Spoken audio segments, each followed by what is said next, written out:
দ্বাদশ জাতীয় সংসদ নির্বাচন একপাক্ষিক ও পাতানো হয়েছে বলে দাবি করেছে ট্রান্সপারেন্সি ইন্টারন্যাশনাল বাংলাদেশ টিআইবি। সকালে ধানমন্ডিতে নিজেদের কার্যালয়ে এক সংবাদ সম্মেলনে টিআইবি জানায় তাদের সর্বশেষ জরিপ বলছে আওয়ামী লীগের শতভাগ প্রার্থী সহ বেশিরভাগ প্রার্থী নির্বাচনী আচরণবিধি ভেঙেছে। দ্বাদশ জাতীয় সংসদ নির্বাচন তীব্র প্রতিদ্বন্দ্বিতাপূর্ণ হয়নি বলে জানিয়েছে ট্রান্সপারেন্সি ইন্টারন্যাশনাল বাংলাদেশ টিআইবি।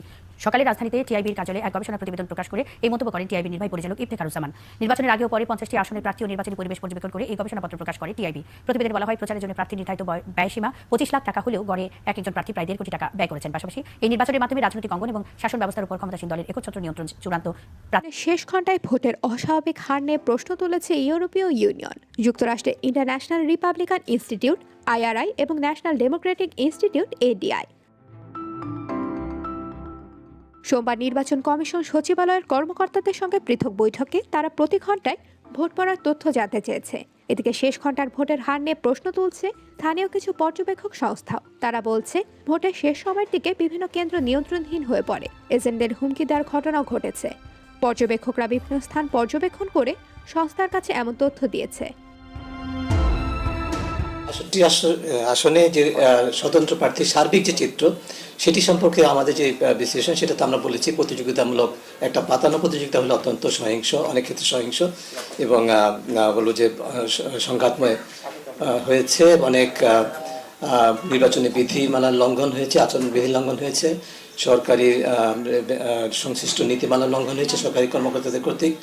নির্বাচন নিয়ে টিআইবির বিস্কর মন্তব্য। দর্শক শ্রোতা, দ্বাদশ জাতীয় নির্বাচন 7 জানুয়ারি হয়েছে, আর সেই নির্বাচনে বাংলাদেশে ইতিহাস হয়ে থাকবে সেই নির্বাচন সেই 7 জানুয়ারি।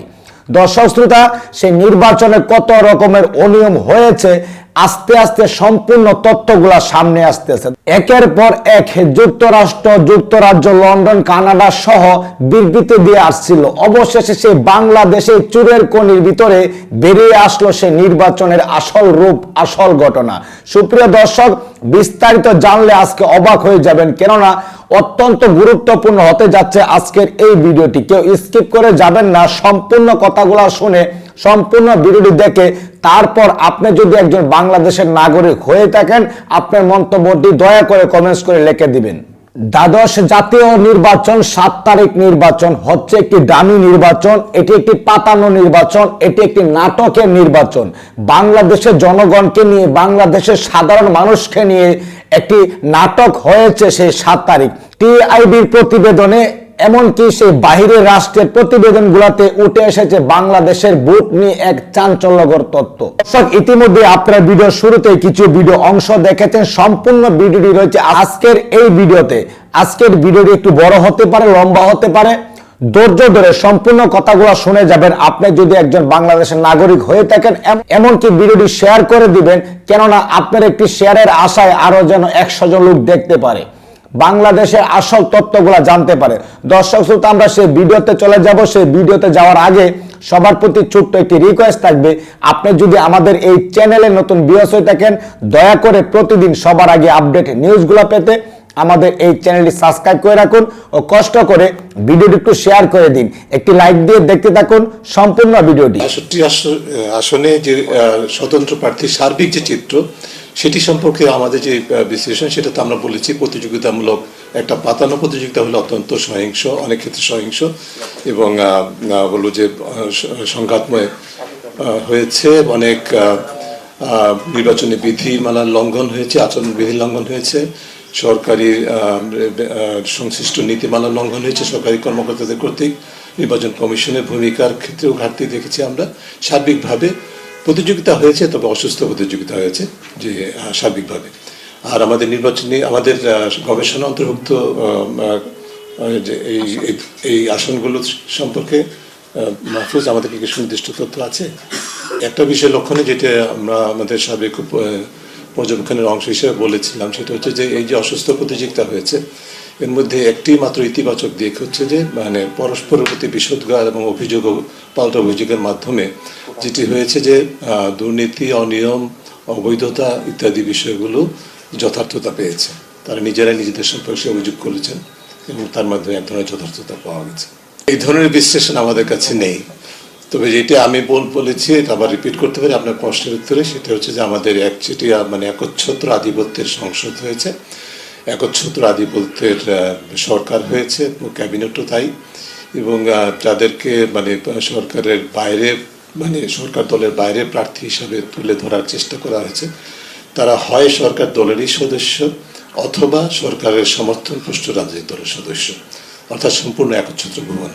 এটিকে বাকশাল বা অন্য কোনো মডেলের সাথে তুলনা করার বিষয়টা সেটি আমার যে সর্বশেষ পর্যবেক্ষণ সেখানে ইঙ্গিত আছে যে গণতন্ত্র এবং গণতান্ত্রিক চর্চা এবং বিশেষ করে নির্বাচনী গণতন্ত্রের ক্ষেত্রে বাংলাদেশের ক্ষেত্রে তো বটেই, বিশ্বব্যাপী কী ধরনের বিষয়গুলি বর্জনীয়, কী ধরনের বিষয়গুলি করণীয়, সেগুলো বিশ্লেষণ করতে যখন গবেষকরা বা বিশ্লেষকরা বসবেন তখন এই ধরনের হয়তো বা তুলনামূলক চিত্র বা কোনটাকে কিভাবে বর্ণনা করা যায়, আখ্যায়িত করা যায়, সেগুলো হয়তো চিহ্নিত করা সম্ভব হবে। সরকারের পক্ষ থেকে ইতিমধ্যে অনেক কিছু বলা হচ্ছে। আমাদের দৃষ্টিভঙ্গি থেকে আমরা যেটা মনে করি যে মৌলিক চ্যালেঞ্জটা হবে যে সরকার যে কাজই করুক না কেন, সেটা অর্থনীতির ক্ষেত্রে বা ব্যবসা বাণিজ্য থেকে শুরু করে মানুষের দৈনন্দিন জীবন, জনকল্যাণমূলী বা জনকল্যাণের নামে কার্যক্রম যাই হোক না কেন, আইন প্রণয়ন থেকে শুরু করে সরকারি সিদ্ধান্ত প্রণয়ন সিদ্ধান্ত প্রক্রিয়া, সবকিছুর মধ্যে যে মৌলিক জিনিসটা অনুপস্থিত থাকবে বা অনুপস্থিত থাকার ঝুঁকি সৃষ্টি হচ্ছে সেটা হচ্ছে জবাবদিহিতা। কারণ জবাবদিহির কাঠামো সম্পূর্ণ অনুপস্থিত, এবং বিশেষ সেই কারণে আমরা যেটা কিছুটা ইঙ্গিত দিয়েছি, আপনার প্রশ্ন উত্তর আবার বলছি, আমাদের আশঙ্কা হচ্ছে যে এটা সরকারি একক সিদ্ধান্তে বা সংসদের একক সিদ্ধান্তে পরিচালিত শাসন ব্যবস্থা হবে। সেখানে কতটুকু জনপ্রতিনিধিত্বের প্রতিফলন বা জনগণের স্বার্থের প্রতিফলন ঘটবে সেটি দেখার বিষয় হবে, সেটি পর্যবেক্ষণের বিষয় হবে। আমরা এটি বলছি না, অনেক স্বৈরাচারী সরকার পৃথিবীর কোনো দেশে বেনিভোলেন্ট হয়, ঠিক আছে, দান মানে যেটা বলে যে মানে জনকল্যাণমুখী কাজ করার দৃষ্টান্ত স্থাপন করতে পেরেছে বলে দৃষ্টান্ত আছে। আমরা হয়তো সেই দিকে একটু আশা করতে পারি যদি ওরকম একটা কিছু হয়, কিন্তু আমরা সেই পর্যায়ে এই প্রশ্নটাই উত্থাপন রাখছি যে এই যে জবাবদিহিপূর্ণ সুশাসিত দুর্নীতিমুক্ত সমাজ গঠন করার যে রাজনৈতিক অঙ্গীকার সরকার দলের আছে, সেগুলো বাস্তবায়নে কতটুকু সম্ভব হবে সেটা বলা যাচ্ছে না। সেটি আমাদের প্রত্যাশা থাকবে, কিন্তু সেটি প্রাপ্তির সম্ভাবনা অনেক অনেক ক্ষীণ বলে আমরা মনে করছি। আমরা উল্লেখ করেছি, আসলে এটি বিতর্কিত, মানে এটি আসলে বাস্তব নির্বাচন কমিশন যে ব্যাখ্যাটা দিচ্ছেন, একটা ব্যাখ্যা দিচ্ছেন, সেই ব্যাখ্যাটা কতটুকু গ্রহণযোগ্য সেটি কিন্তু সেটার কোনো দালিলিক প্রমাণ নাই, সেটার কোনো পক্ষে বা বিপক্ষে বলার মতো কোনো সুযোগ নেই, যে কারণে এটা বিতর্কিত আছে এখনো পর্যন্ত, এবং আমার ধারণা যে বিতর্কিতই থেকে যাবে। তবে যে জিনিসটা লক্ষণীয়, যেহেতু আপনি প্রশ্নটা করেন, সেটা হচ্ছে যে আমরা যদি এই হারটাকেই যথার্থ অনুমান করে নেই, একটা মানে বলবো হাইপোথেসিস হিসাবে বিবেচনা করি যে হ্যাঁ এটাই যদি সঠিক ধারণা করা হয়, তাহলে যেটা লক্ষণীয় সেটা হচ্ছে কিন্তু প্রায় 60% মানুষ ভোটদানে বিরত থেকেছে। ওইটাও কিন্তু একটা লক্ষণীয় বিষয়। এই আপনার প্রশ্ন।